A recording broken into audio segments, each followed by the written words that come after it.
Darling, you got to let me know.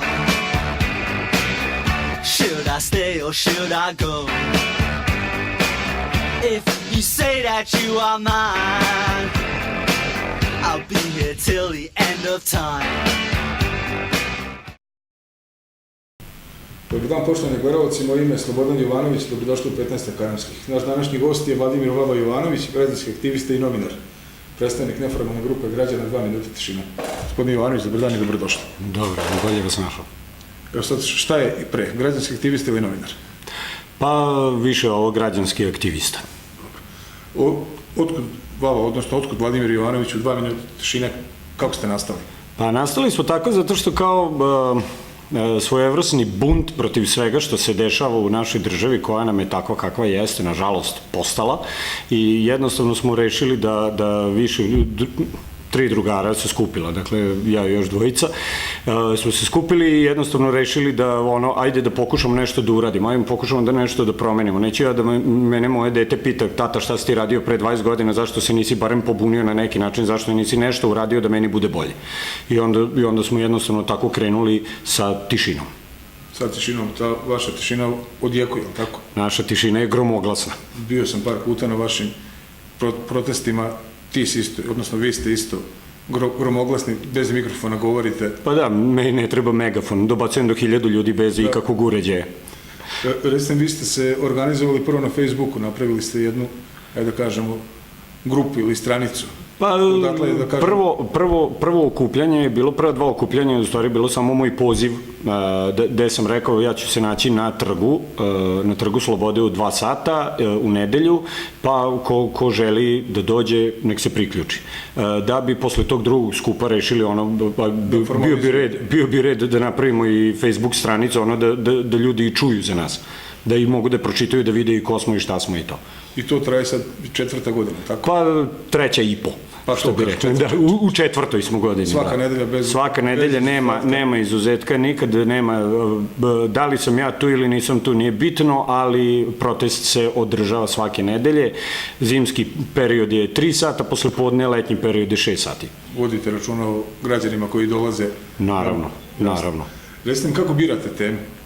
Pa teme biramo spram toga šta je zaista najveći problem. Pogotovo u poslednje 2 godine radimo više tema za zaštitu dece. Zato što deca su ono što je nama najmanje ih imamo.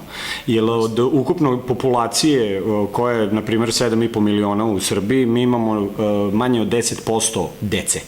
Znači, mlađih od 18 godina. Da, samo uporedite podatke sa izbora, koliko ima glasača, sa poslednjim popisom, pa ćete vidjeti razliku. I dakle, svako dete moramo da čuvamo kao poslednju kap vode na dlanu. Bavili ste se, da kažemo, i temama koje su izašle iz okvira Novog Sada, odnosno koje su ušle u Skupštinu Srbije, recimo Tijanin zakon, pa Aleksin zakon koji još uvek nije ušao u Skupštinu Srbije. Možete nešto reći više o tome i upoznati nas?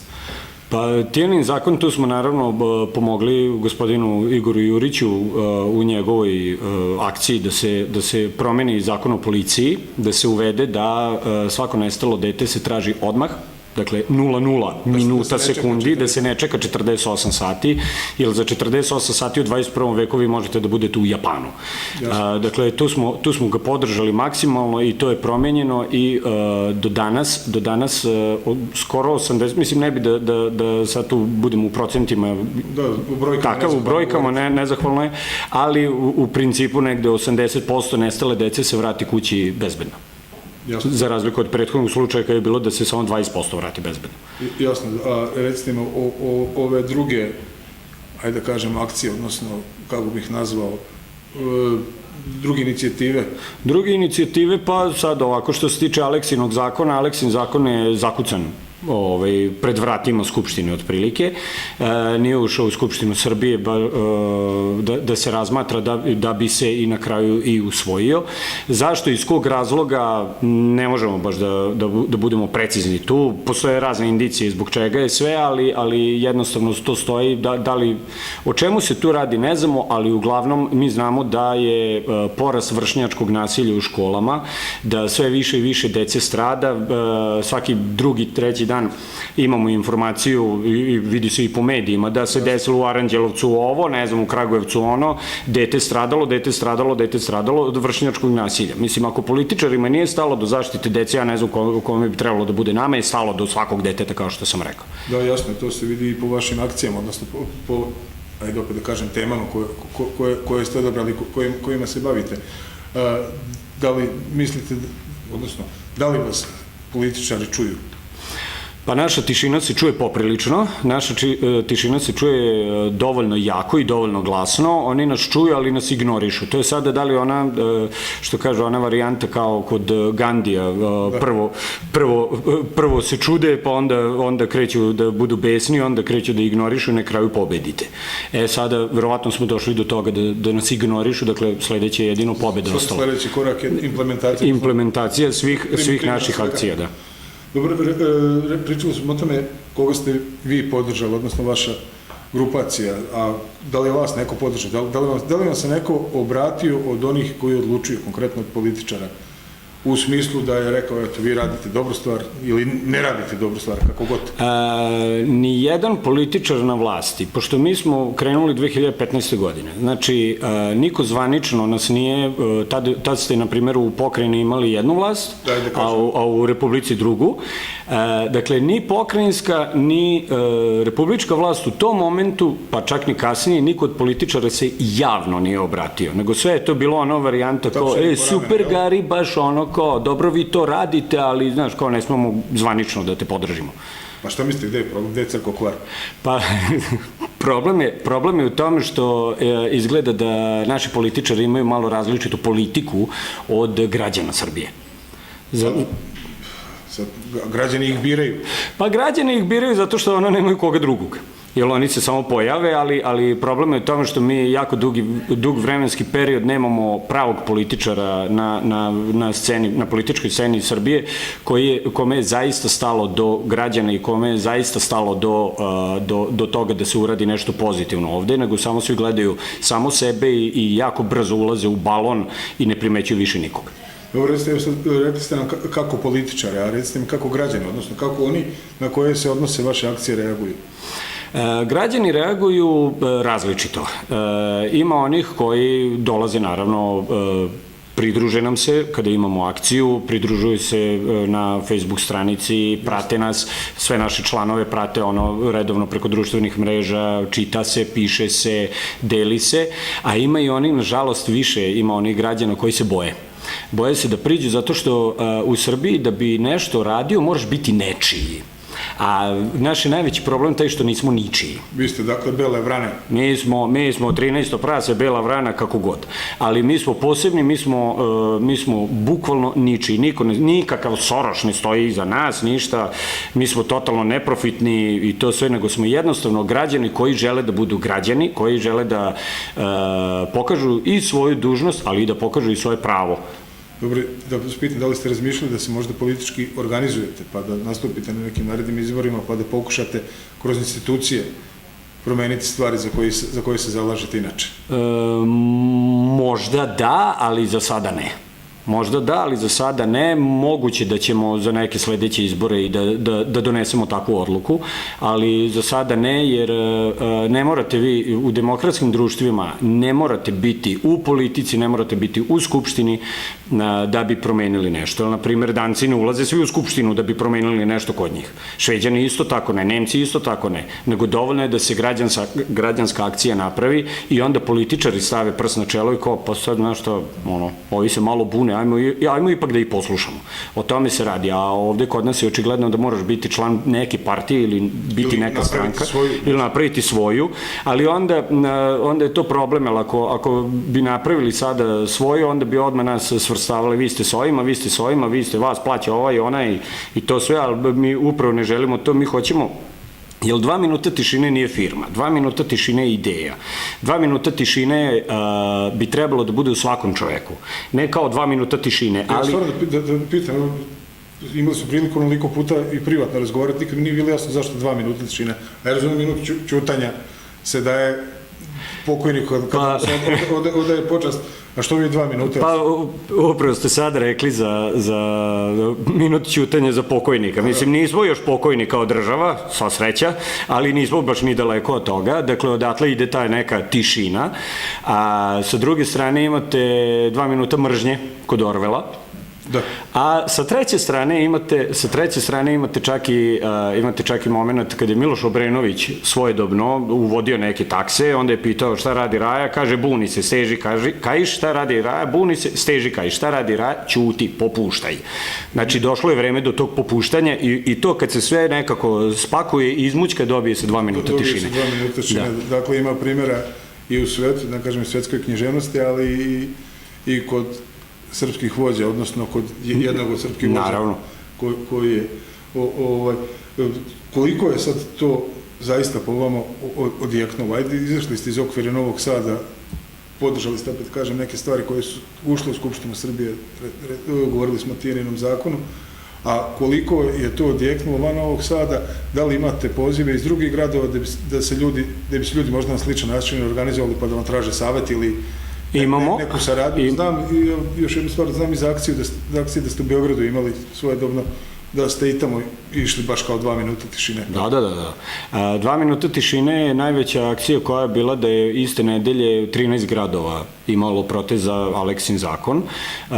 Ljudi se javljaju, hoće da naprave, ali problem je u tome što, mislim, svaka čast svakome ko podržava, svaka čast svakome ko deli, šeruje, što bi rekli, i po Facebooku i ostalim društvenim mrežama, ali problem je u tome što ljudi ne mogu svi da izdrže taj tempo, jer ipak svake nedelje imati protest i svake nedelje se buniti, to je malo naporno, ali može da se postigne i ljudi moraju da uđu u kondiciju za to. Onda postane stvar navike, ili tako? Onda postane stvar navike i onda jednostavno dođe nedelja. Neko nedeljom na najlon, neko na trg. Čak i problem ono kad se pomeri sa zimskog perioda na letnji, ono kao 3 sata ja kod kuće, šta ja radim kod kuće, zašto nisam na trgu? Kao uslovni refleks je postalo. O, da. Možete nam reći nekim vašim sledećim akcijama, ako smete da, ako želite, odnosno... Mi smo već pokrenuli 2 akcije, opet je u pitanju zaštita dece. Vukašinov zakon, dakle, hoću Vukašinov zakon i hoću Sašin alarm. Možete malo pojasniti? Vukašinov zakon je izmena u krivičnom zakonu da odgovornost maloletnika bude spuštena na 12 godina. Da krivična odgovornost maloletnika bude spuštena na 12 godina, a ne kao što je sada slučaj.